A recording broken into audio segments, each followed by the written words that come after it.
Please welcome to stage James Kneale!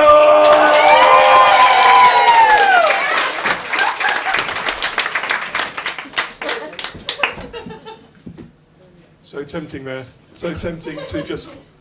Anyway, thank you, Steve. I work on drink. I guess we all do, probably, most of us do. But I also work on temperance, and that's what I'm going to be talking about tonight. I do research on 19th and early 20th century drink and temperance, and some of those ideas are a bit weird, so I thought I'd explore some of those for you this evening. I mean, clearly, I'm sure you think that people who wanted to ban the sale and consumption of alcohol were strange, they were misguided, they were vegetarians, and yet that's true, they were vegetarians, a lot of them strangely were vegetarians. But those ideas were quite common and they were quite kind of broadly taken up by the Victorians. There were lots of strange ideas floating about. So I want to give you one quick example about how dangerous people thought alcohol was at the end of the 19th century. So an insurance company was asked, this is genuine, this is not the world's most boring beginning of a joke, an insurance company was asked by two different people, I know, death and insurance, it's not exciting, by two different people to give them a life insurance policy. One of them worked in a grocer's. They were a clerk in a grocer's. Is it clerk or clerk? I can never remember. And they said, we work in a grocer's where we have a license. There is alcohol on sale, but it's not the hard stuff. It's not whiskey, it's not wine. It's beer and it's in bottles, so it can't just fall into our mouths as we walk around. It is safe. It's all contained. And the insurance company said, okay, fine, we'll have to charge you a bit more for that than your normal policy. And the other person said, well, I work in a munitions factory. And I make bombs, and I make shells and cartridges and all that kind of stuff. And they said, oh, that sounds a bit dangerous too. So you can guess which one they charged the higher extra premium to. Yes, the people who worked in the grocer's shop. So it's more dangerous to work in a grocer's shop, and you're thinking that's peculiar. There's such different places. In one of them, death is everywhere. It's there latent, waiting to go off in your face, and it causes massive mayhem and death. The other's a munitions work. And this is genuinely how they felt about it, but I don't remember there being any major civilian casualties from grocer's shops in the First World War as there was in munitions war. So very strange, but genuine, deep felt desires and beliefs there. But turning from the people who were kind of worried about drink to someone who's absolutely obsessed with it, who's my main focus for this evening, is a doctor called Joseph Mortimer Granville, who you probably won't have heard of because he's quite a strange man, although he did become weirdly famous, and I'll come back to that right at the end. But he hated temperance, he loved alcohol, and he thought we should all be able to drink as much of it as we possibly could. I guess we'd say he was a libertarian now, a right-wing libertarian. I think he's an arse. I mean, basically that's what I call him. And I've become strangely obsessed with him in the last 6 months. But he called himself a Tory in science as well as in politics. Tory in politics, we can guess what that means. Tory in science, what does that mean? Well, it means he knew nothing at all, really. He was about 40 years out of date. He had no idea what was going on, but he didn't care. And he would tell people he didn't care, and that's really what he meant by that. So in 1891, he writes to the Times. He gets involved in a spat in the letter columns, as all Victorians feel like they have to do, clearly, all Victorian men in particular. And he gets involved because somebody has basically said, you know, maybe we should cut down on our drinking. It's shortening our lifespan. And he says, no, our lifespan's getting longer, but we're having much less fun. And it's all because of you people trying to ban alcohol. So we live longer, but we're more insane. You know, madness is on the increase, and that's because we're not drinking enough. Infectious diseases, we're losing the protection that alcohol gives us. He thought alcohol was good against cancer. That's how strange he was. So again, you know, a strange, odd man, very left field ideas. And people said this is ridiculous. They all ignored him pretty much. But he came back and he said, no, I've got an even better idea. So another doctor called Anstey had come up with something called Anstey's limit, which was the maximum safe amount of alcohol you could drink in a day. It's like our kind of guidance now. Don't drink anymore. And it was about 1.5 ounces to 2 ounces of pure alcohol. Just the alcohol in your drink, none of the kind of watery stuff that goes with it, just the alcohol. That was safe for an adult male to drink. And most people are saying, yeah, up to that's probably okay. And everyone's saying, let's be moderate, let's be sensible.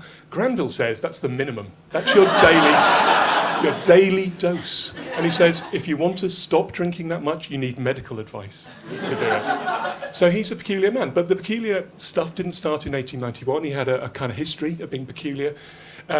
He was a very strange man. He had published strange books with rather kind of naff titles. He was kind of the Alain de Botton of his day, I think.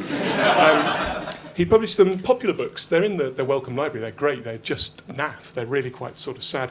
They're called things like Minds and Moods, The Secrets of a Clear Head, sleep and sleeplessness are my favourite fish as food and physic. So the kinds of things you might get in the Express now, I guess. But it didn't stop there. I mean, those are the sensible ones. So he would also write to the papers with these crazy ideas about how to cure basic health problems. So he first started, his first kind of act of violence against medical understanding was the idea that people who couldn't sleep very well, it was often because they had violent dreams and they were being kept awake by their dreams, they were worrying. And he said, it's because we've stopped wearing nightcaps. And he said, if we wore nightcaps, our heads would be warmer, and that stops the dreams from happening. We all know that's true, right? We all know that if we ever accidentally get a bit of pillow over the top of... No, so he was, again, mocked by everybody, because there was no medical kind of link that could explain any of this. But it didn't stop him. The next year, he said, if you've got the common cold, the cure is snuff. And at this point, all the kind of funny papers have realised that all he's doing is he's raiding cures from the reign of Queen Anne and putting them into the Victorian newspapers. And they say, what next? And this is a genuine 1880s joke I'm about to lay in front of you here.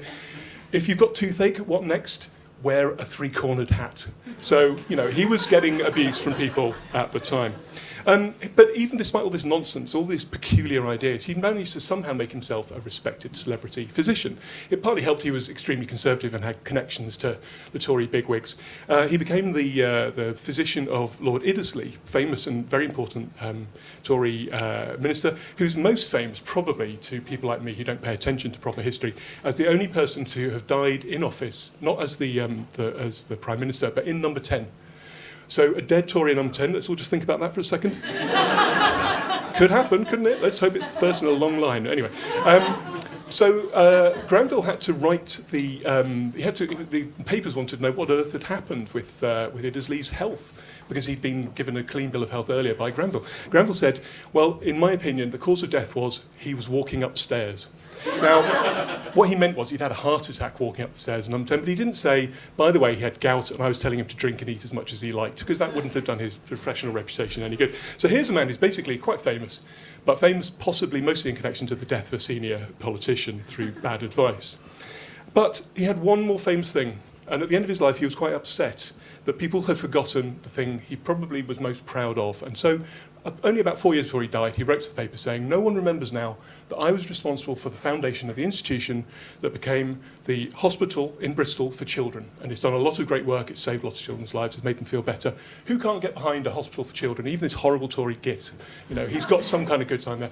And I'm surprised, actually, that Bristol hasn't made more of Granville. He was there for quite a long time. They could put a statue up outside the children's hospital of him clutching something which would remind us of the thing he is actually most famous for, which is something else. I'm about to come to that. But there's a reason, I think, why there is no statue of Granville clutching the thing that he invented, which made him the most famous, and that's because the thing he invented was the first vibrator. Thank you.